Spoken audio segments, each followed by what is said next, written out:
pleased to announce that we have a guest. You don't have to listen to me and Fish ramble for an hour and a half like you did last time. We have actually a really exciting guest. Sofi Tukker will be joining us in a few minutes here.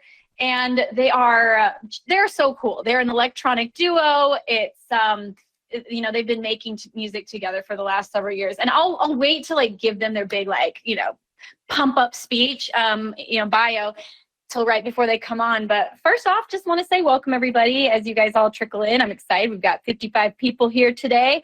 Hope you're all having a great day. Yeah, but Fish, how are you doing today? I'm doing good. I'm a little offended that you think that we just ramble, but you know, it's fine. Yeah. Okay, I'll back up for a second. Let's talk about this in a healthy way. Let's unpack this. Yeah. What would you call it? I mean, meandering, enlightening conversation. Yeah. Would you go that far? You know what? It is rambling. It's definitely rambling. rambling. It's rambling. I mean, we could make more of a schedule next time and like have no one has time for talking that. points, like bullet notes. Yeah, like bullet notes. Believe it or not, I actually have that for today's conversation. Not that you weren't important to be talking to last week, but I wanted to be really prepared for Sofi Tukker, so I actually have some like bullet points on this. See, I admire that. I admire that. See, that's my life on tour. So when I'm off tour, I try not to, you know, make it a job. Yeah, okay. Yeah, I will have you guys know, Fish is incredible at her job, and somehow on tour, she somehow keeps the amazing machine of so many different hats, like all on her head.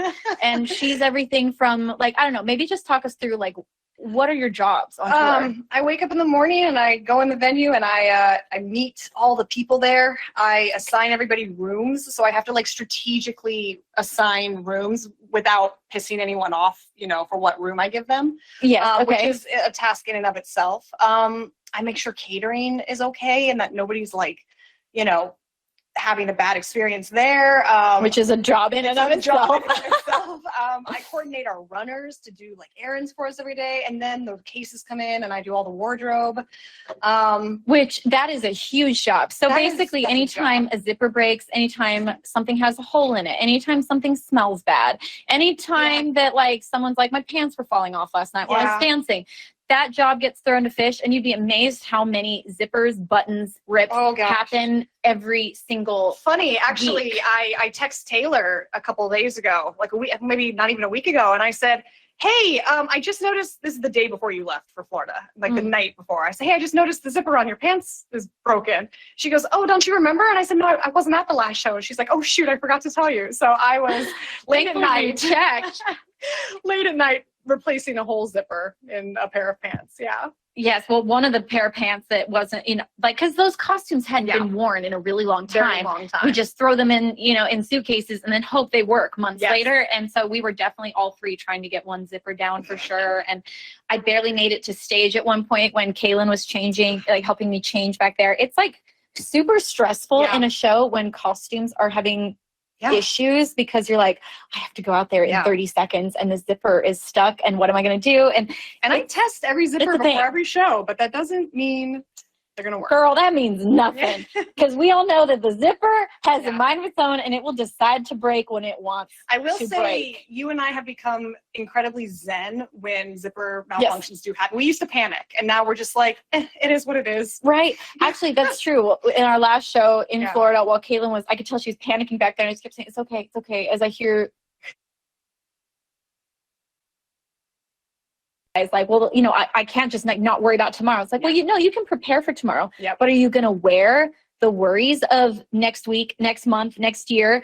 Or are you going to realize that actually in this moment, I'm okay? Yeah, absolutely. And there's a lot of power in that. So as my zipper's like stuck backstage, I'm like, well, in this moment, I'm okay.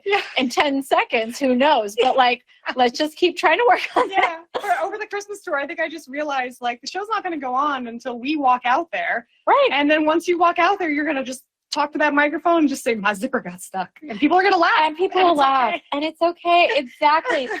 We had an issue come up in the show where some of the the slides weren't working for Master of Tides in Florida. So I was like, you know how I always say that speech? I'm like, so on the screen behind me, there will be two options that appear. And me and the dancers all motion to the screen and nothing happened.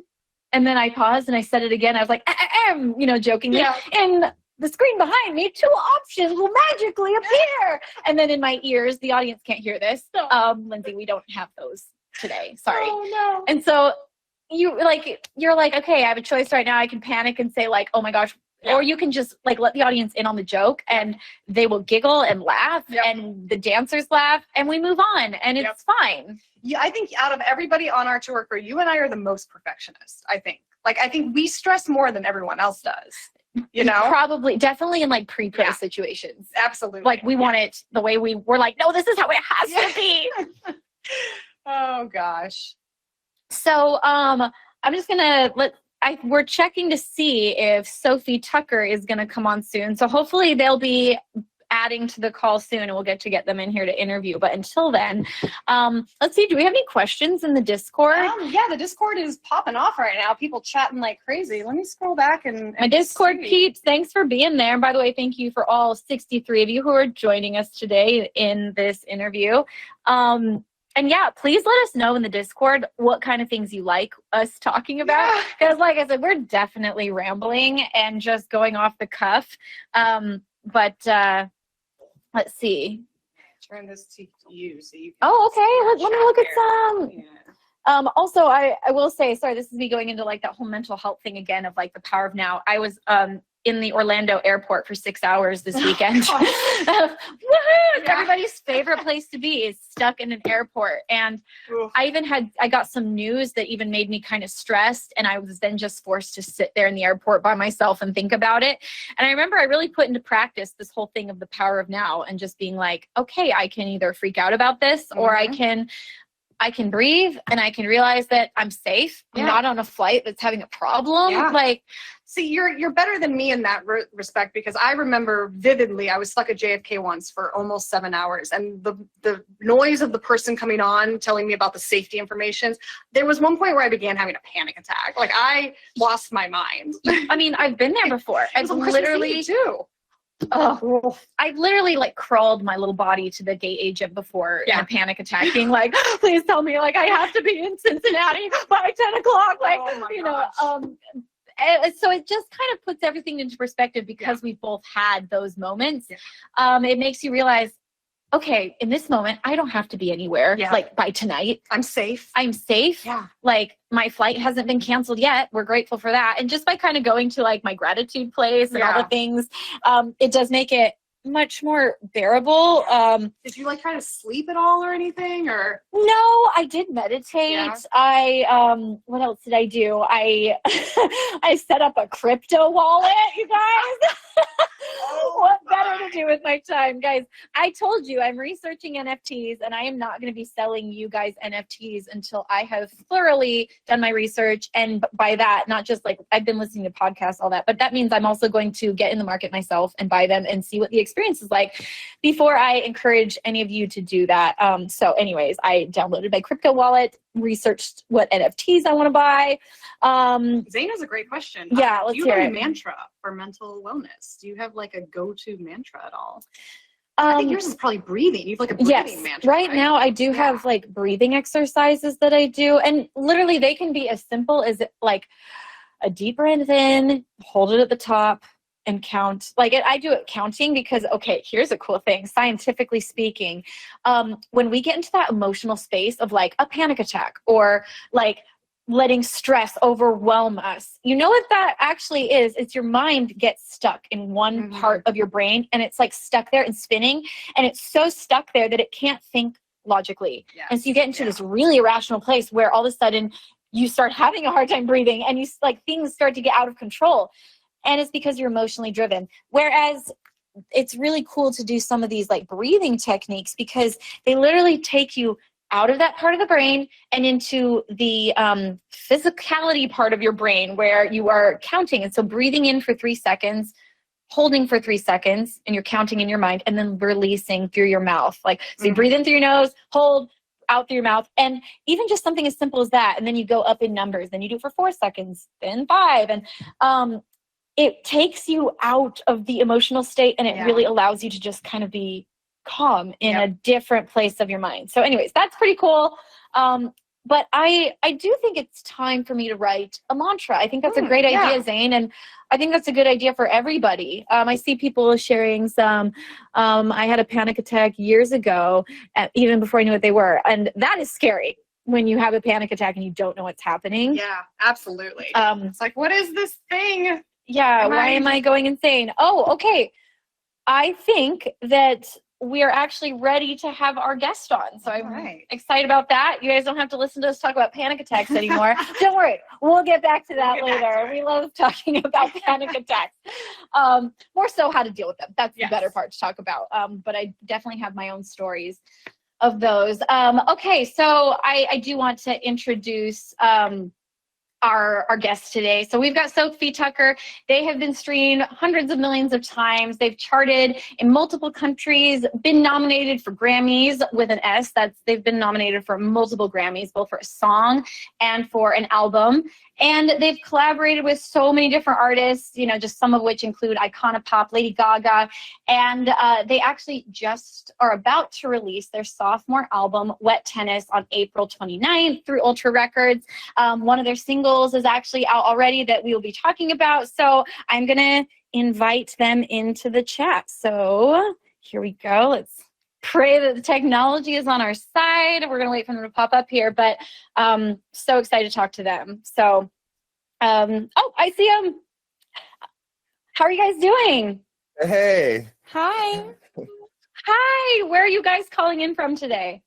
We are at home in Florida. Oh my gosh, no way. I didn't know you guys were from Florida.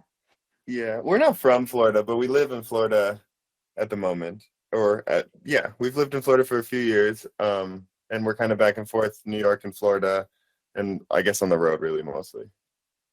Awesome. I was just in Florida. I was in Orlando over the weekend, and it's so nice there. I love it.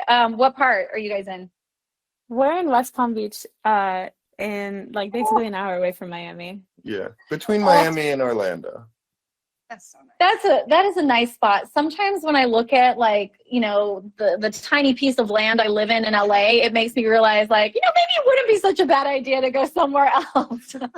That's actually exactly what we did. We lived in LA for like a year and a half, and we were just kind of like in our houses working and didn't really feel like we took advantage of living in LA. So we were like, why don't we live like at the beach in, where we want to live and just do it.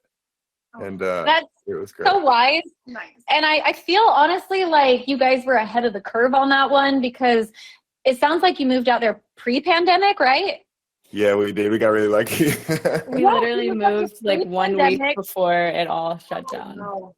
Oh my gosh, you must have just had some really good intuitive hits being like, it's time. Because honestly, now I feel like that's what everybody's trying to do, because everybody's having this realization of oh my gosh, I do things virtually most of the time now. Why am I paying for the most expensive gas in the country? And I just filled up my car. It's $7 a gallon here. It's ridiculous. Yeah, that's so crazy. Well, at the time too, it was especially exciting because we could live in such a nicer house for less money.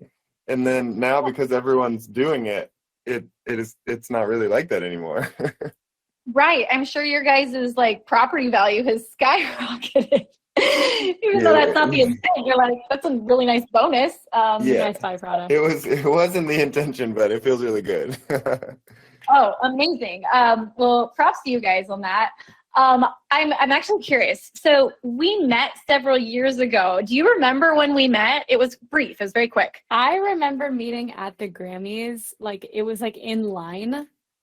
Yes, it was. Really? Yeah. Was I there? Yes, you were freaking out. I would have freaked out. You did freak out. God, my memory's so bad because I'm actually a huge fan of yours, and I feel like I really must have freaked out. You did. We were in line for the Spotify party at the Grammys. Oh, yeah, remember? That line was so hectic. I tried to black it out. It was okay. I was gonna say it was a pretty hectic event, and one thing I will say to our listening audience that they won't know about getting into a Grammy party, the line and how hectic it is. It's hilarious to me. It's the best people watching, because as you're looking around, everybody is somebody, with quotes I'm saying, and they all think they're too good for the line. So you're watching all these like all these agents trying to get their talent into the front of the line, but everybody's trying to cut the line, and it's just really hilarious. But you and I, we were all standing there just kind of chilling and waiting in this said line, and we talked for quite a bit. And then it was funny when we both realized who each other were. I was like, oh my gosh, I love your music. And then you guys were very kind to me as well about my music. And it was just kind of a fun little moment there in line. Okay, I remember now. But yeah, good times. And I will have to say, I met years ago with Patrick from Ultra Records. And I sat with him. I was thinking about maybe doing my album with them. And uninfluenced, he brought you guys up so many times. Like, he was so proud of you guys and the record that you were working on, and kept telling me like, Sofi, Tukker's doing this. So anyways, you're in really good hands with Patrick and with Ultra. They freaking love you. And so just wanted to share that, because as artists, we never know, right? Yeah, totally. Well, we appreciate that. Patrick actually, like a month ago, sold Ultra completely, so he's gone. Oh, well, I was like, are you gonna say it or I'm not? gonna spoil your story here. oh, well, dang it. Well, I'm sure that whoever is there at the top, I'm sure they still love you. No, it's great. It's all good. We've been so happy and supported there always, and yeah, all good. But that was kind of funny. Well, that is hilarious. Oh, well, first of all, though, before we get into it anymore, I should probably introduce both of you. So your name as a group is Sofi Tukker, and as it would make sense, we are now talking with Sofi and Tukker. So yes, just wanted to let all the group know that that's who we're talking with. Those are your actual names, which I had to look up to make sure that, you know, I have friends that their name is Alexander Jean, and that is neither of their names. So I had to be sure. But okay, so you guys met in such a cool way. You met at Brown University, and I believe that you were both performing at an event. And I want to hear your perspective of, like, how did it turn from you guys both performing at this event to you guys then saying, we want to make music together? It happened so organically. So Tucker, so we've told this story so many times, but I think, Sofi, it would be fun if you told it from like your actual point of view of what was happening, rather than just like a recap. Okay. Okay, I'm gonna give you the long story. Because I'm curious. You never get the long story. Okay. I feel special. Yeah. The long story is, this is so funny and embarrassing. Wait, really? I don't know this story? I think you've maybe heard it once before. What? Okay. Oh, I know everything about yeah, her. So no, he does know everything. Okay. This is weird. I had a giant crush on somebody who was a musician, and I had just made my first EP, and it was like, you know, I was making bossa nova music, basically bossa nova inspired music. So it was like me and a guitar, and it was like the first kind of like collection of music I'd ever made. It was just me and the guitar, like recorded really badly, but I was really proud of it. And I started performing around campus with like a little jazz trio. And this person came to visit. They like actually had graduated, and they were coming back to visit, and I knew that they were going to be at this show. And so my brain, and like there were like 6 people there, and my brain obviously was just so focused on impressing this person that I wanted to like see me play and hear my music. That is like all I was thinking about and kind of obsessing over.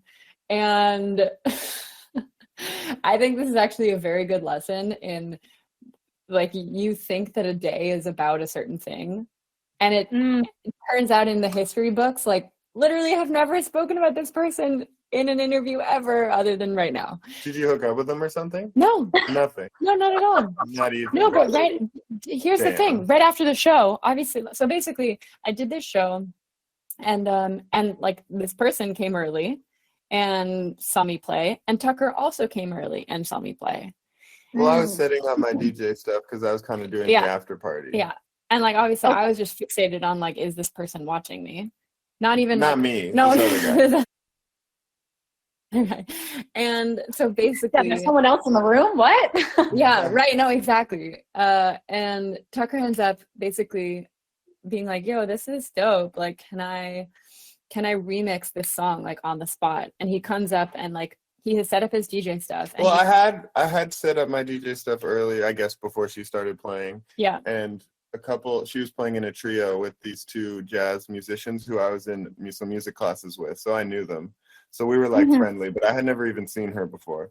And it was so casual. There were so few people there that basically they were like, let's do let's switch over kind of organically, like rather than you stop and I start, like let's let me mix into their thing. And she was playing such slow bossa nova music, so I like slowed down an intro drums to some like house track and just basically was like, start playing to this, and then kind of sped it up, and then all of a sudden she was playing her music fast to drums, and it was actually really cool. That is so wild to me. Okay, I love so many things about this story. I think that I love what you said, Sophie, about, you sometimes are so fixated on like a goal of like, this is what I want in life, or this is what I want for this meeting or this outcome. And sometimes if you're too fixated on it, you might even like miss the actual magic that is being brought to you in life, and the true purpose of like a huge moment in your life. If you had been too fixated on something else, you might have missed, so I think it's not even that I would have missed it. It's like, I thought that the storyline, like I thought I knew who the protagonist was, and I thought I knew like what the plot was, what was happening here. And like after the show, like I went and had this long conversation with this person that I like had this giant crush on, not even thinking like that the storyline could be, this interaction that I had just had with Tukker that would change my life forever, and that I would be talking about this night in a whole new storyline for the rest of my life. Right. That's so wild to me. I love that. And then I also think it's really cool that you guys are both just down on like, I'm a planner and I like to be like 100% like know what I'm doing. I sometimes get nervous if the narrative gets changed on the spot, but it takes a little bit of like flow and to be able to be like, sure, let's like remix this on the spot. And like, what a cool creative, a creative take and leap right there. And so was it kind of immediate that as you were doing this, I guess, Tukker, were you like, wow, this is something I would love to pursue more of? Like, did you know right away that there was something special there? Well, I remember it being really cool and fun. And after the whole thing, I walked up to her and I said, can I make a remix of that? Or I said, what was the song you were performing? It's called Vo. And it was called Vo, and it was in Portuguese, and she said it was an original song that she wrote. And I said, oh, can I make a remix of it? Because I think it would sound really cool in like dance music sped up, and because I was playing a lot of sort of international house music with different like languages and stuff, and I just thought it was a really cool thing. I was just playing a ton of parties and trying to somehow make music into my like career path. It was my last year of college. I just stopped playing basketball, which was sort of my whole life before that, and that was sort of supposed to be my career path, and I'd gotten sick and had to stop playing. So I was kind of just like, okay, I have 1 year of school left. I got really obsessed with making music, and then I started DJing like tons of parties and just running around with a speaker and DJ equipment to all these after parties, and I would just play all night. And but I hadn't found what was special about the music I was making yet, and I felt like this was really an interesting thing. So I don't think I thought too much of it, but I did want to work on it. I thought there was something there, so I kind of convinced her to come over to my apartment the next day in a non-creepy way. And there's literally a girl. You had a girlfriend there. Yeah, I had a girl there to make sure she knew it was not creepy. And, smart. Yeah, like that. Yeah, thank you. Appreciate that. And love her. Actually, wild. Her name is Sophia. Yeah, she's the coolest. Oh, wow. Sophie and Sophia. So it's also interesting to me because I feel like you guys had such an unconventional way of beginning a group, because sometimes, very oftentimes people kind of are friends and then they're both, that's the base of their like band or their group. And it's like, oh, we both like making music and we're friends. And then sometimes there's the situations where like Simon Cowell takes like 4 solo acts and throws them into the group and says, you guys are going to make music. But you guys, like, it was somewhere in the middle. You chose to make music together, and it was all about the music though. And it wasn't like, oh, we're buddies. And so how was it kind of building from that, like, how did you build a working relationship and a friendship? Like, did that happen supernaturally? Was it instant, or did it take, like, was it all about the music for a while before you got to that really comfortable place? Yeah, it was definitely not instant. I think it took a while for us to become friends, but it was really instant that we felt like we had really good, like, music making chemistry. Like, it just felt so effortless to make music together. And then it was like, well, let's keep working tomorrow. And then Sort of. At every corner, I kind of had to convince Sophie to keep. No, that's doing true. it. I did also like Tukker was like, hey, let's do this like independent study where like we create music as like a course credit. And oh my God, this is so me in college. I literally came to him. I was like, sorry, Tuck, I can't do it. I've thought a lot about it. Like, I really have to focus on my thesis. And he obviously convinced me out of that, and we did this course together. But I mean, when we were making music, it was effortless. It's just that you kept having to convince me to like keep doing it. Yeah.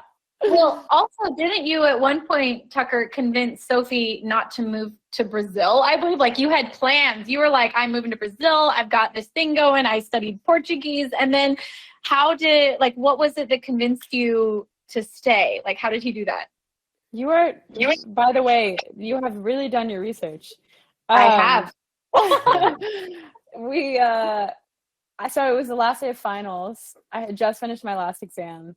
Tukker calls me and is like, hey, like, I just showed our music to this duo, the Knox in New York, and like Ben from the Knox was like, yo, this is actually super interesting. You should pursue this. Like, come work out of our studio, and you can work at nights, like, when we're not working.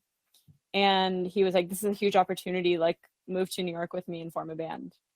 And you know, I already had plans. I had a plane ticket. I had a fellowship. Like, all I wanted to do was live in Brazil, which is just like my soul home.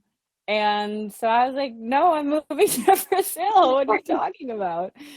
And I think the thing that convinced me. This one took me like 3 days. I think. Well, I had to talk to I went and I talked to my family, and I was like, hey, like, would you be willing to support me for 3 months? Like, like, this doesn't pay, obviously. And not yet. He's so good. He's so good at this. Yeah, I can see the influence right here. I can see that's a very convincing argument. Yeah. And wait till I get on my argument of us having to do a song together, Lindsey. Oh, I'm all for that argument. Okay, we'll get no convincing required. Yeah, I mean, I'm sorry. Shouldn't I probably play a little more hard to get? I just don't know, guys. I'm so busy. Yeah, that's no fun for me. Yeah, sorry. Let's rewind. We'll get back to that. I'll have a second go at my, being cool. See, that's never been my strong suit, like being super cool. Guy asks me on a date, like, absolutely. So, okay, the song that you guys wrote, though, the first song you wrote is Drinky. And it's such a cool song. I love how there's like a lot of really different influences in it. And that's one thing that I get really excited about. And it's probably because that's a lot of my story, is taking sounds and styles that necessarily don't go together, and then it's like, well, who says it doesn't? It does right here, and plopping it down in front of people and being like, it's a violinist dubstep song, or it's and you guys do it. Yeah, Crystallize is actually still the greatest song of all time. We literally just listened to it. No, it really is. I was like, we're gonna go listen to some Lindsey Stirling before we do this, and it took me straight back to before I even made music, right when I was maybe starting to make music in college. I listened to, that was like, I think it was my ringtone. Oh my gosh, I am so flattered right now. Thank you so much. That is so kind of you. The craziest, the way that song mashes the two things is like exactly, probably subconsciously somehow influenced my ideas with wanting to work with Sofi in some way, because it's totally similar, I think. Well, thank you so much. And I am curious, like, I could say it, but I want to hear from you guys all the different influences that went into Drinky. Yeah, well, we can sort of just explain when we made it, and I think that'll sort of get it. But it was basically one of the first times. It was the first time we went in to write a song completely from scratch together, because the course Sofi was talking about that we did the final semester of college was basically me trying to produce songs she had already wrote into dance music. Gotcha. And so at the end of that, we went into the studio at Brown. I remember this whole like day session so well. It was crazy. Wait, but do you remember that you were actually working on a remix? Yeah. Okay. Of course. Because we didn't go into the studio saying, let's make an original song. No, I wanted you to play guitar on a remix, and it was a Green Day vocal or something. It was the most random thing ever. I remember. Wow. I actually could like sing it, like the bass line. I remember it. It was weird. But basically, I was like, can you make a guitar line? Because I was really into a couple dance tracks that had like electric guitar, sort of like really awesome like electric guitar leads. And she was like, I don't play electric guitar. I only play acoustic guitar. And I was like, well, it's the same thing. you can do it. And so we borrowed a friend, Kai, I think was his name. It was a friend of yours. And he had this really cool vintage like electric guitar and amp. And we brought those in, and literally she held it like it was an alien baby or something. She was like, what do I do? What do I do with this thing? I didn't have a pick or anything. Yeah, and she starts plucking it like a bass. And wow, we're basically just kind of trying to figure out this like interesting guitar part. Was sort of like both of us humming it and like just like thinking of this part that was kind of in my head, but it was just kind of coming out. And then it came out, and it was the drinky guitar part. And this is way better than the remix. Yeah, we were like, this is better. Why don't we just scratch everything else and make something off of this? So then I remember putting like some drums to it, and we were like, this is so cool. Like, this is a vibe. And then I think it was Sofi's brilliant idea, and she was... Well, like literally that week, I had... basically, there's a poet from Brazil named Chacal, and he was doing like a tour of colleges, and he came to Brown, and my professors, I'm like, I'm obsessed with Portuguese in Brazil, so my professors invited me to meet him, and they know I make music, and so basically we did an event together, me and this poet, where like he would recite a poem, and then I would like turn the poem into a song. What kind of event? Like, how many people were there? Oh, like 20, 30. Like a classroom. It was like a dinner, but like he was like walking around reciting his poem. Like he's like a wild man, and I was like in the corner with my guitar, like echoing what he said, but like in song. Could anyone have filmed that? Yeah. We should totally find that. That would be amazing to find that and put that on like TikTok and like pair it with, this is what it became. Like do one of those, how did this turn this into this? That would be so cool. Whoa. Well, I'm going to play the song now because I think that like we've described it. I'm sure most people have heard it, but I want to listen to it again. So we are going to play Drinky for all of our listeners and anybody who perhaps might not have heard it yet. So everybody, here we go. Okay. So that was Drinky, everybody. That is such a fun song. It's so unique. Yeah. Like I just like the first time, I remember the first time I heard it and being like kind of that thing of what am I listening to? Yeah. But I really like it. we were grooving. Yeah, you guys can't see us, but we were having a dance party and it was awesome. So yes, thank you guys. That's such a good song. And I want to ask you though about first of all, it's so cool that Drinky was nominated for a Grammy in 2017, especially the fact that it was the first song you guys ever did. And I'm sure that you kind of get a lot of people saying like, wow, how great that your first song was, Grammy nominated. But a lot of people might take that as like, it was like an easy road to get there, but like, it's never an easy road. And there's like a million obstacles that lead up to even the point where you are in a place where people can see you. And so everybody thinks everybody has an overnight success. But what were some of the things that led you, or that came prior, some of the obstacles you faced prior to Drinky being nominated for a Grammy? First of all, thank you. And also, second of all, who is the other person on the call? I feel like we need to properly. Okay, by the way, I'm like new at this. I'm new at this hosting, especially with a co-host. Yeah. So, by the way, Doesn't this seem is like you're new at this. You're doing a thank great you. job. Thank you. I appreciate it. We call her Fish. Yes. Because her name is Lindsey as well. And it gets confusing. So yeah, you've actually got Lindsey and Lindsey, but Yes. for today's purposes, it's Lindsey and Fish. My last name is Fishman, so on tour, everybody calls me Fish, so things don't get confusing. Love that. Fish, we actually have a song called Fish. Oh, no way! You have Yeah. your own theme song. Oh It my hasn't God. come out yet, but we've had it. We okay, also have a squid. Yeah.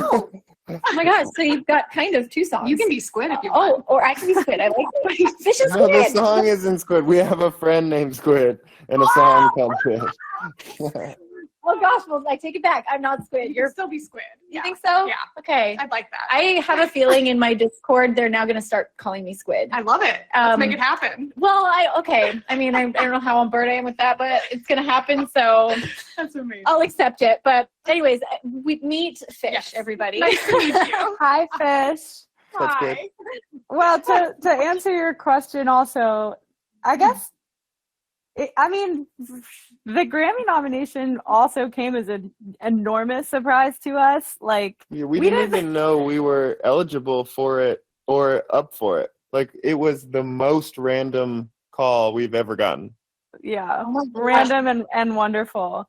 But we definitely had, obstacles in their own way. I mean, before. I think that the thing that we really share in common is that we've had a lot of physical obstacles. So, I don't know if Tuck has talked about he talked a little bit about basketball, but do you want to talk about your obstacle?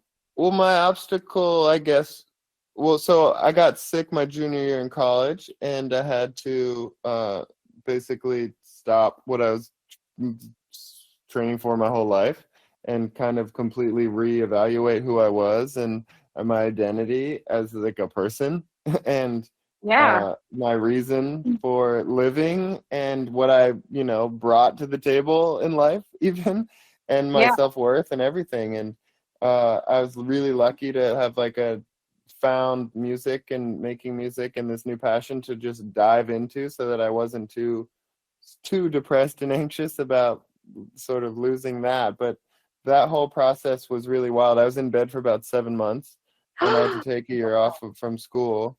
Oh my God. And so, I had I went back for one more year of school to finish my degree, and, my class had graduated, and, is that right? No, I left my junior year, so I came back, and it was their senior year, but I redid my junior year. Anyway, the whole thing was really, a mind fuck.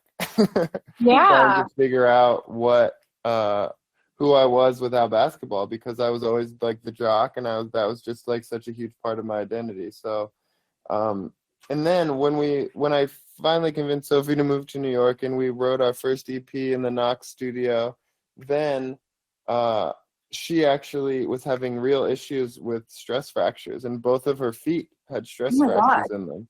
And her doctor said, you need to be in a wheelchair for 3 months or get surgery.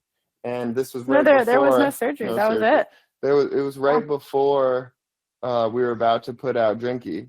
And so basically we were living in New York City. She was in like a 6-story walk up in Chinatown. She was like, I can't be in a wheelchair living here. So she went home, and at that time her parents lived in The Hague in the Netherlands. And so she went home and was in a wheelchair for 3 months. And that's really when we bonded over basically being bedridden and anxiety and not physically being able to do life, basically. And, would you say that that's when your friendship became like really deep? Exactly. Yeah. Exactly. Wow. And That's I really think, cool. yeah. And Also, I mean, to actually answer the question, also, we Drinky, it didn't. We put it out, and then I think we put out the EP almost a year later, and then it Mhm. was like a year after that that it got nominated for a Grammy. So we were opening first of three for, tours and playing to no one in rooms for years, Right. for a year, maybe. I feel like we also did. We were fortunate because I think a lot of people do that for more years. Yeah, no Like question. it was, but it was certainly, we were doing the thing in the minivan where we would like spend all day putting the show up and then do the Right. show and then take the show down, and we were really like full-time movers, like part-time musicians, and then drive all night. Yeah, Sophie doesn't have her license, which is the worst. Don't start a duo with someone who doesn't have a license. Oh my gosh. So you were also the tour manager / driver / oh my gosh.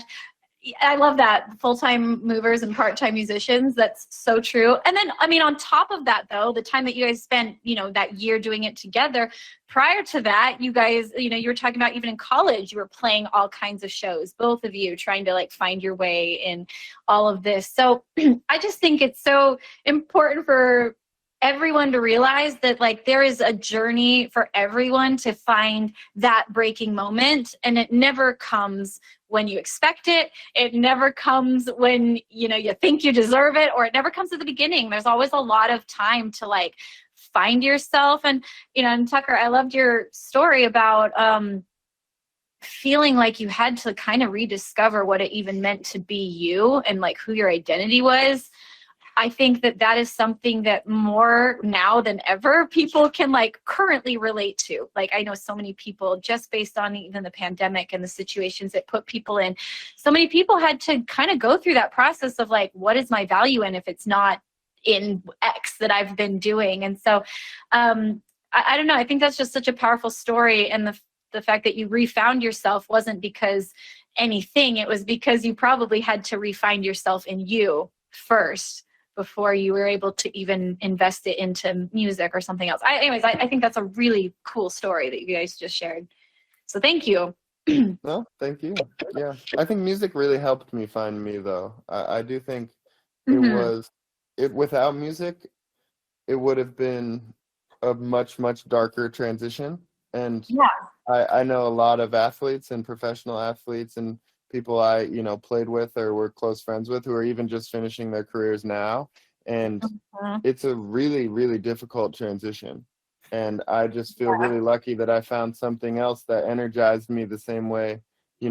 Going in and playing a club was similar to going and playing a basketball game where you practice something, you work at it, and then you go and display your abilities in front of people, and there's a crazy amount of adrenaline and excitement. It was like very similar. I was getting similar feeling from going into a club and playing a show, even if I was opening for an opener for a real artist at the time.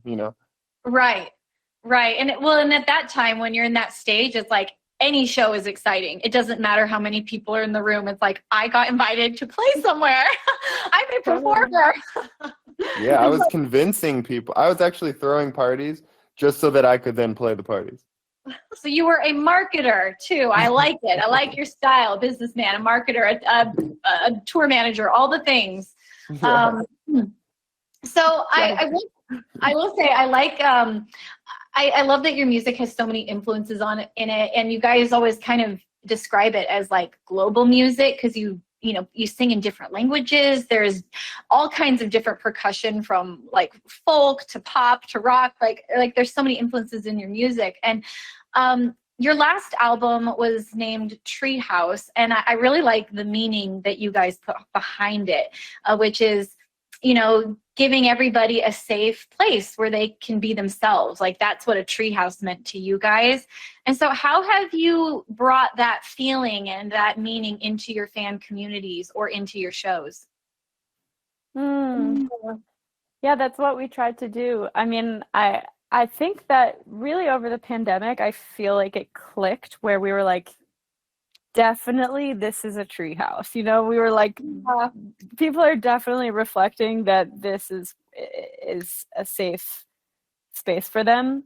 And like how we accomplish that is still kind of blows my mind, because it's like, yeah, I think for a long time we had the intention to, you know, we really wanted to make our shows feel like this super inclusive community, but it's really hard to really do that. And actually during the pandemic, what happened is we were live streaming every day.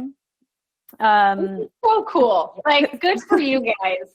Yeah, it really, I mean, it's saved us mentally. And I think because of the like familiarity, like we really, and the fact that we were with people every single day, like it wasn't like we would go to their city one time a year. Like they were not only getting to know us on an extremely intimate level, but also they were getting to know each other, because they were coming back every day and getting to know the same people that were also coming back every day.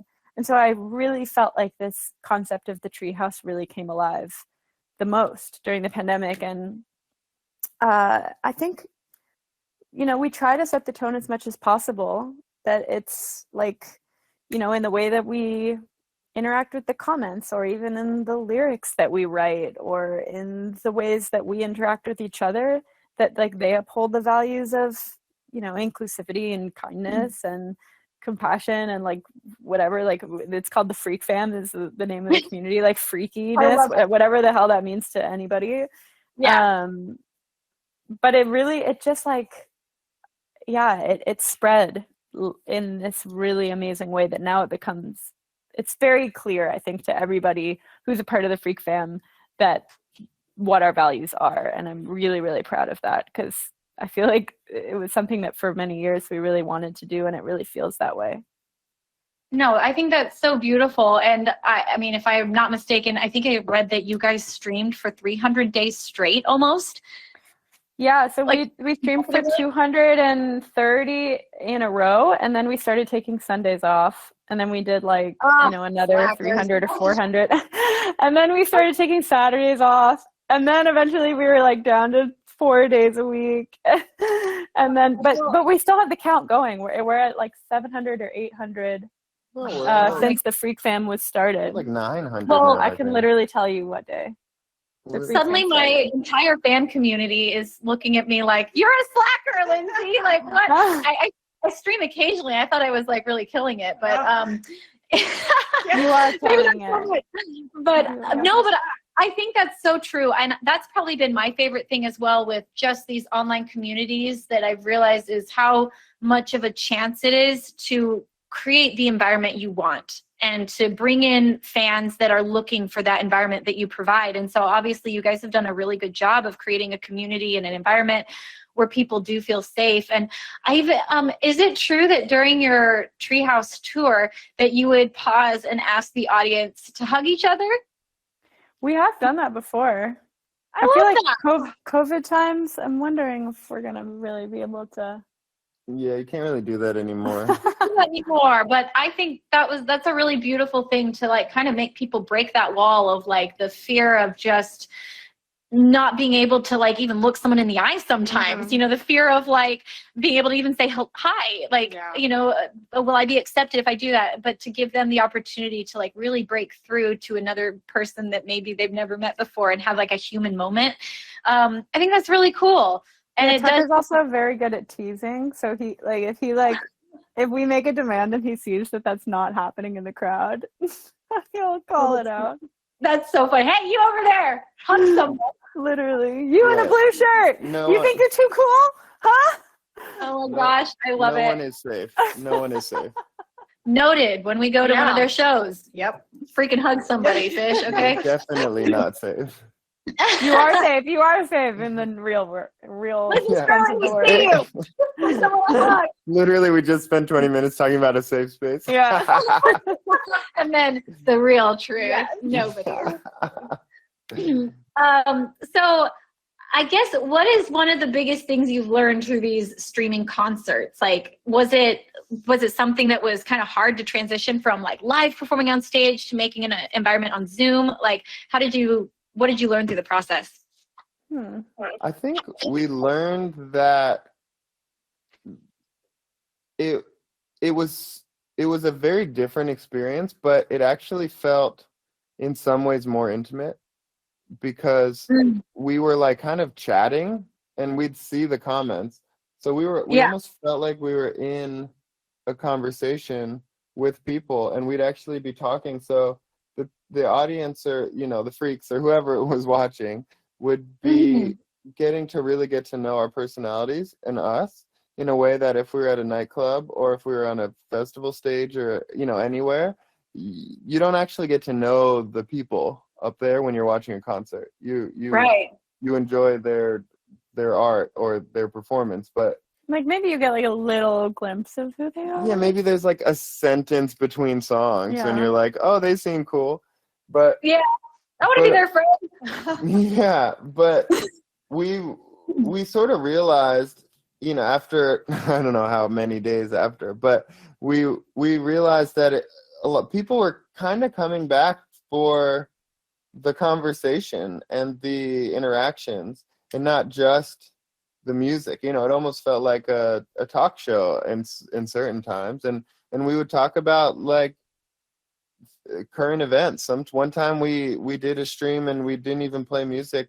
I think it was when George Floyd was killed, and we felt like it was inappropriate to go and dance around, but we wanted to show up because there were so many people who were relying on this 1:00 Eastern time every day where this group of people would be there for them because they either lost someone or they lost their job or something, in the pandemic when it was really, really isolating, that was happening. So it was just different than a live show. All those 100%. Things, Yeah, and I think that there's something really powerful about realizing that, like, at one point or another, we all feel that feeling of being kind of alone or being lonely. Like, that's such a human feeling. And that's why I think these online communities are so powerful, because it gives a place where everybody can feel seen and feel like they're a part of something, no matter what phase of life they're in, no matter if they just went through a breakup or if they, if their family isn't supportive of where they're at in life, like whatever it is, you can find a community that fits where you're at. And, so I think it's really powerful that you guys provided that for people. And also, we're going to play a song in a second here. But before we get into that, I just want to give you guys props. You do so much philanthropic. Wow, that's a large word. Philanthropic work. I could list off, but what are some of the ones that you guys like resonate with the most? Well, on this next tour, we're starting our world tour starting in May, and we're collaborating again with Plus One, who basically donate $1 from every ticket. That's so to cool. An organization of our choice. And we're, we're gonna, for this one again, really focus on mental health, and it'll depend on the city, which organization is donated to. But I mean, mental health is something that is obviously very, very important to both of us, and also important to just the themes and the concept of the album, and also to the creation of the Freak Fam. So we felt like, to extend the reach of what we're doing in the venue and with people who are present into the community that they are living in, was important to us. Yeah, no, that's so good. And I love that you guys are both very conscious. Wow, words. I said while we were playing the last song to Fish, I was like, words are hard today.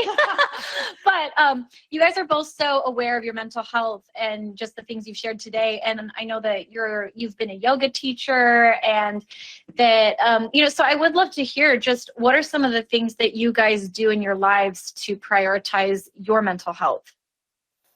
Well, if you can think of an activity that might help mental health, I probably do it, because I need all the help I can get.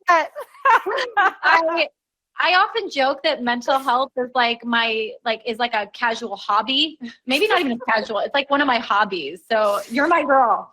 Yeah. Oh my God. I do everything. I meditate, I do breath work, I do yoga, I read every book you can imagine on mental health. I Sophie, get what do you sunlight think every morning. I do gratitude walks. I set intentions. I journal. I exercise. I eat my like gosh. extremely good food. I go to therapy. Like basically, it is everything. It is everything. I think that is so cool. And everything you said, I'm like, yes, yes, yes. Literally, I'm always reading some kind of a wellness or like self-improvement book. At all times of my life, I'm always at least reading one. The gratitude journal thing has been so huge for me. Anyway, so many things you said. We were talking about meditation and breath work actually right before you came on. But I'm curious, if you could tell our listeners one book that you're like, this is a book that everybody should read, which one would you recommend? Well, I'll say two. One is the one that I'm reading right now, which is called Breath by James Nestor.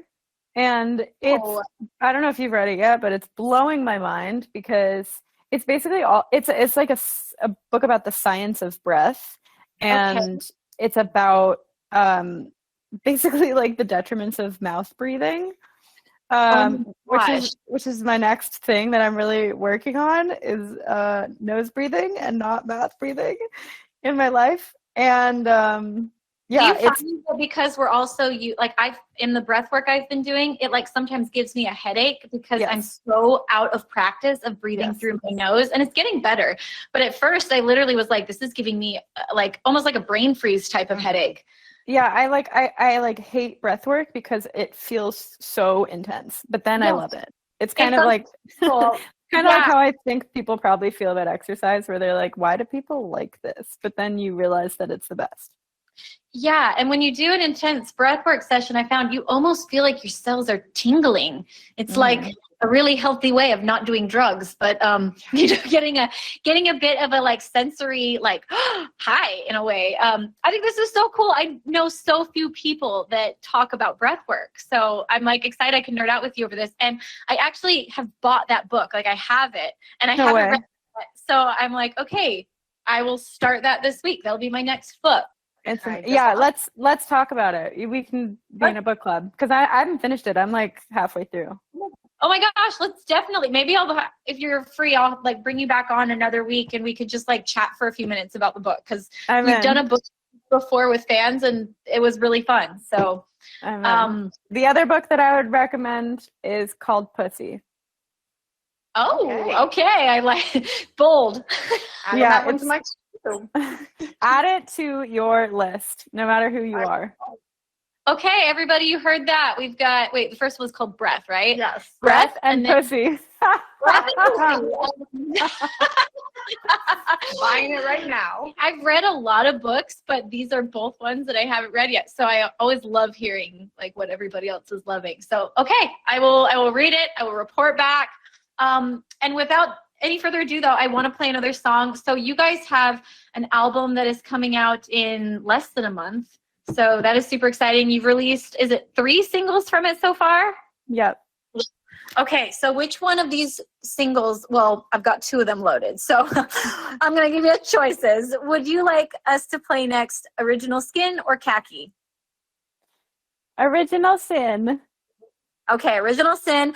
And is there anything you want to tell us about the song? Sorry, I think I said skin. Sophie was trying to laugh so bad. Original Sin, everybody. Sin sounded like a circumcision song.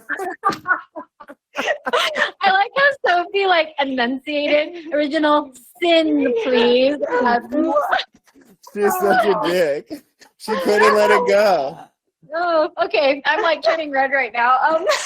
Original Skin is too much. Oh, I'm so sorry. I'm dyslexic. That's my my disclaimer right there, my excuse. But backing up, is there anything you'd like to tell us about Original Sin before we play it? Yeah, Sophie can go. Okay. Well, I mean, this is speaking of mental health. This is a song we wrote during the pandemic when everybody was, I mean, like in the live stream, everyone was chatting about this. So I felt like I knew we were not alone in this, where like sometimes like we were ingesting so much bad news and we were just like living in a world that is so riddled with anxiety and like unknown and uncertainty and scariness, and everyone was like trapped in their houses just being like, what is happening? That I think a lot of people started to take it out on their loved ones and or like make some mistakes, say the wrong things, like not necessarily like let's call it be their highest selves. And so this song really is like a call to grace and just being like, yeah, there's definitely something wrong with you, because there's something wrong with all of us. Like, we're living in this really troubled world, and it's not your fault if you sometimes hurt people, because you live in a hurting world. And so that's what this song is about. Wow, I love that. I think everybody can relate to that. So let's play it. Original Sin. Awesome. Again, jamming. I really like when I listen to this kind of music, I'm like, how could I put violin to this kind of music? It's so cool and vibey. My dancers, oh my gosh, they would die. They would love it. Anyways, very cool song. Well, once again, let's do it. Let's do it. Like I said, I'm not going to play cool and coy, so I'm down. I'm very down to like do some cool music. Make me cool, Tucker, okay? I think you're cool. I don't know why you're trying to convince me you're not cool. Well, thank you. Thank you. A dancing violinist. It took me a while to convince the world that it was cool, and I think I'm still stuck back there. Just kidding. Nah, just kidding. it's cool. No, thank you so much. Okay, going back to your guys' new album is coming out soon, Wet Tennis, and this is an acronym. So can you walk us through the acronym, and I want to hear what it means to you. Yes. So there's a couple levels of this album title. The acronym is the deeper level. It's kind of like the thesis statement of the record, and it's when everyone tries to evolve, nothing negative is safe, which is what tennis spells out with the letter. And the idea of that was basically inspired by the Freak Fam and the community that sort of grew and developed over the pandemic, because it was such a difficult time and everyone basically chose to be positive and build something and look on the bright side when they could, rather than get stuck get dragged by the negativity and the difficulty of the time. And we were really inspired by that, and we wrote a lot of these songs during the pandemic, so we really wanted to be, I don't know, we wanted to like pay homage to that idea and that community with the album title, but we also wanted it to be fun and sort of weird and sexy. So Wet Tennis, also, if you want to see it on just like more of the surface fun level, tennis, because everything with me and Soph is kind of a back and forth. It's like all the ideas, all the songs, we're kind of hitting ideas back and forth. We both have athletic backgrounds. We love, being athletes. And she took up tennis over the pandemic. It was kind of one of the few things she did out of the house. And I grew up playing tennis because my mom's a really good tennis player, so it's kind of always been a special sport to me anyway. And the fashion of tennis is always something we've really loved, and wanting to make it a little more colorful and a little more inclusive rather than like the all white exclusivity country club vibe. So all those things were part of the tennis. And then I'll let Sophie explain the wet part, because she loves explaining the wet part, as you can tell by her book. Wet because pussy. Yeah, I mean, the wet part is excitement, enthusiasm, also definitely a nod to the pussy, the birthplace of all creation. It is also like sweat and flow and ocean. Excitement. I said enthusiasm and excitement. Okay. I literally led with those. Sorry, I blacked out when you said that. Just want to make sure we got the the enthusiasm. No, this is so cool. And I always get really excited when I find something where I'm like, oh my gosh, there's so many different angles to this art. Like it means this, it also means this. Like, so it's so exciting to me to listen to you guys describe this, where there's like multiple meanings and they all mean something to you guys. It feels very empowering. Yeah. Very empowering. Yeah. And like you said, also very Thank you, sexy. Kate. When I looked at the name the first time, I was like, that was my first thought, like, ooh, wet tennis. Like, I want to go play some wet tennis. That's really fun. And so kind of what you were saying earlier about like where the idea came from, I love the acronym. I'm going to say it one more time. When everyone tries to evolve, nothing negative is safe. Like, and I think, again, going back to what we've talked about so many times in this conversation is like the power of community, and how it's one thing when you're like working on yourself by yourself, like of course that's powerful, that's great, but it gets almost like multiplied when you work on yourself as well as working on yourself with other people. And this kind of has such a like empowering group theme to it, which I just love. And I'm curious, what is something that you guys felt during the pandemic you were able to focus on the good of? Like you said that inspired the album, is like focusing on like, well, what can we do? So what was something like that for you? I mean, really, it was the live streams for us, you know, like our entire tour calendar, our entire world, just all we knew was touring for many years. And suddenly we didn't have it anymore. And it was like, it could have been super negative. And instead, actually, it was one of the most connected times that we've ever had. And I think that was definitely looking on the positive side of something that could have been very negative. Yeah, 1,000%. And I think I just love that there's also this theme that keeps being brought up of like, you don't always know what life is about ready to give you. And so, if, you know, for anyone listening, if you find yourself, or when you find yourself in that spot of being like, I can't believe that this was taken away from me, whether it's love, a loss, a breakup, or like an opportunity or a job, like when you find yourself in that spot of like, I cannot believe that I've lost like what I had, just remind yourself like of this conversation and of just everything that, you know, Sofi and Tukker have talked about, of like, that doesn't mean that like maybe the best is not yet about to happen. Like maybe you're about to have a huge budding music career, or maybe you're about to like involve an entire community together. Like all these really amazing things that were, you know, sprouted out of what could have also been just left as very negative situations. So I think that's super empowering. And I'm really excited for the rest of your album to come out. And so before we let you go, I would love to play one last song. We'll go ahead and play Khaki. And so do you guys want to kind of give a little intro to this song? Yeah, I hate to be the bearer of bad news, but this one is pronounced cocky. So you're 0 for 2 here. That's what I said.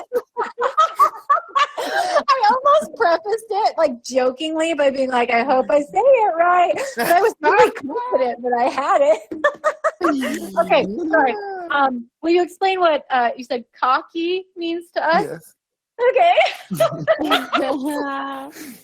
So cocky actually means persimmon.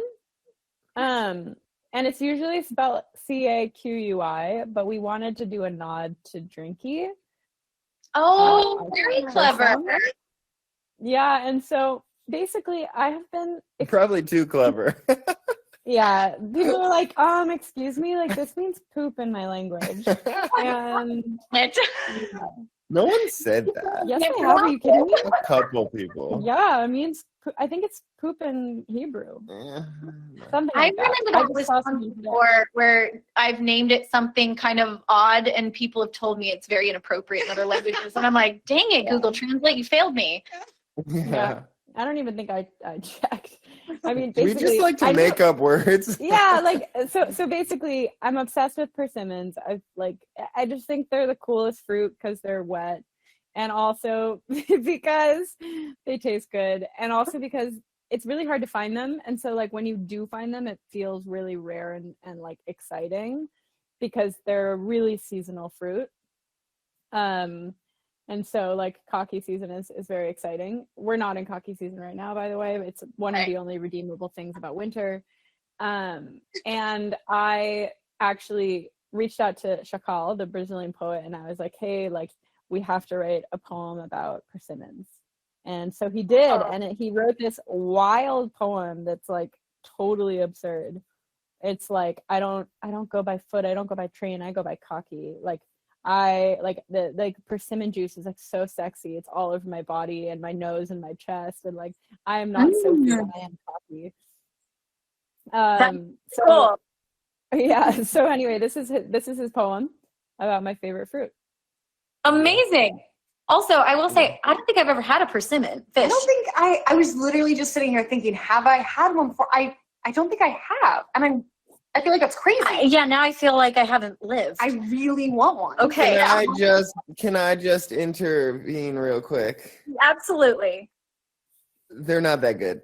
That's just one man's opinion. Okay, we've got both sides of the story now. Now at least it's not talked up too much, you know. So if it's mediocre, we'll be impressed. We'll come back with our review. Yeah, we have to wait till the song is fun. The song is very fun. I was just making a techno song, and Sofi walked in and started playing guitar to it, and then it became whatever it is now. And then we added the weird vocal, and I love it. Okay, I'm really excited to like share this with everybody. Okay, here we go. Cocky. So fun. Okay, I think I figured it out. It's not that I was saying like make my music cool. It's not that my music isn't cool. My music's not sexy. That's what I think it is. Like I disagree. I think your music is really sexy. Violin is like the sexiest like instrument of all time. Yeah. Oh, okay. Thank you. Well, that song though, we were both listening to it, and we were like, "This is very like cool and sexy." Like, it definitely has that ambiance to it. So super fun. And I'm curious, who is the low voice? That's me. Is that you? Okay, that's what we were guessing, but it's usually me. On this one, when it's Portuguese, sometimes we'll pitch Sofi's down, and then I'll go on top of it, and it'll make it sound a little weirder. Oh. But most of the time, it's just straight up my voice. I can just randomly go low. Yeah, I was gonna say, because that's very different, like sounding than your talking voice. You sounded almost offended. It's me, obviously. Yeah. So sorry about that. I mean, I could talk like this the whole time if you really want. That's like how boys in junior high answer the phone. Yeah. You know, they'll be like talking to mom, and then they're like, "Hello." When the No, I still do that. Sofi calls me out on that sometimes. You do? Well, maybe that's like if yeah, for sure. I'll be like talking, and then we'll be like doing an Instagram, and I'll be like, "Yo, what's up?" I'm hyped for the show. I do the same thing. Yes, I mean, honestly, me too. Hello, and like radio voice. Sofi does have a different voice on the radio. It's true. Well, I mean, I gotta say, you guys are absolutely delightful. This has been so fun, and you guys are so easy to talk to and chill. And now I'm like, okay, we need to be friends in real life. Next time I'm in Florida, I hope we can cross paths and like hang out. And Sofi, I seriously want to like talk more with you about like all your wellness, meditation, breathing, all the stuff you do, because I'm like, oh my gosh, I feel like we could just talk for hours on that. So. You know what would be better than talking about that? Making a banger together. Okay, let's bring this back to the important point. Okay, let's make a banger, sexy, awesome tune. I'm so down. And before I let you go, is there anything else that you guys, want to share with the peeps before we let you leave? Well, we have a tour, the Wet Tennis Tour, that is going to be supporting the album coming in middle of May through the middle of June. And it's going to be North America, US, and Canada. And then we go to Europe, and then we go to Australia, then back to Europe. So we're going to be touring a lot, and can't wait to see everyone. Oh my gosh, that sounds so fun. I'm going to definitely look up dates. You're coming to LA, right? Yes, come hang out. I think it's June 15th or 18th. Okay. June 18th or 19th. We'll look it up. We'll make sure we know what it is. And we're coming. June 18th. Is your show like, I can only imagine it's really energetic and like just It's fun. so energetic, you will be sweaty. Love it. I can't wait. Wet tennis, here we come. I mean, you can hop up on stage with us. Oh my gosh. We do have a violin song. Yeah, our most recent single second most recent single called "Forgive Me" has this awesome like Turkish violin in it. You should listen to it. It's tight. Ooh, the thumbnail. You look amazing, Sophie. Wow. Loving it. Okay, cool. Well, I'm going to listen to that Excuse song. me. I think I'm the only one in the Oh, video. I was like, I'm in that shit. No. Sorry, it is just On a YouTube? picture of Sophie. Oh, the thumbnail on YouTube. Yeah. Oh, I thought she was looking at the album art. Oh, no. I mean, I no. was like, get I have- at me. We're gonna rock out to this. Yeah, we're gonna rock out to. Unfortunately, on these audio rooms, you can only play 3 songs from one artist. So like, I can't play it on this audio room. Otherwise, I would share it with everybody. But everybody, go listen to "Forgive Me." I'm offended that I'm not the violinist on it. But Well, once again, let's fix that. all right, we'll definitely have to collab, and I can't wait to see your show. Thank you so much for chatting with me for so long. I feel like I've just talked your ear off because I find you guys so fascinating. But yes, we'll see you guys soon in LA at your show. Absolutely. Yes, can't wait. It should be fun. All right. It's so nice chatting with you. Both So- of you. Bye. Bye, guys. Okay, I think That was amazing. they're so cool. I'm officially a fan. Yeah. They're funny and so smart and Way too cool for us. way too cool for us, but it's okay because I don't think they know that yet. They didn't We got to keep our cool. calm down. They We could gotta still be keep our listening. cool. They We've could- got 2 months to yeah. make ourselves cool. Yeah, buy some colorful clothing, learn some tennis. My friend McKay, some of you guys know McKay. He toured with me when he was in the band The Federal Empire, and he toured with me as the Vibrant Sound when I first started touring. He's very cool, and he also hasn't figured out that he's too cool for me. Maybe because he's not. Maybe, yeah. Never mind. Sorry. I've been friends with McKay for years, but he lives at a place that is connected to a tennis court now. Let's go. So let's go. Let's absolutely go. Practice tennis. Do you have tennis rackets?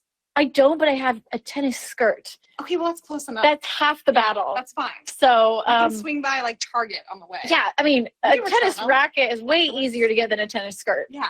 I mean, a Way good more. one. Yeah. So, Oh my yes, God. let's learn some tennis. But also, guys, thanks for.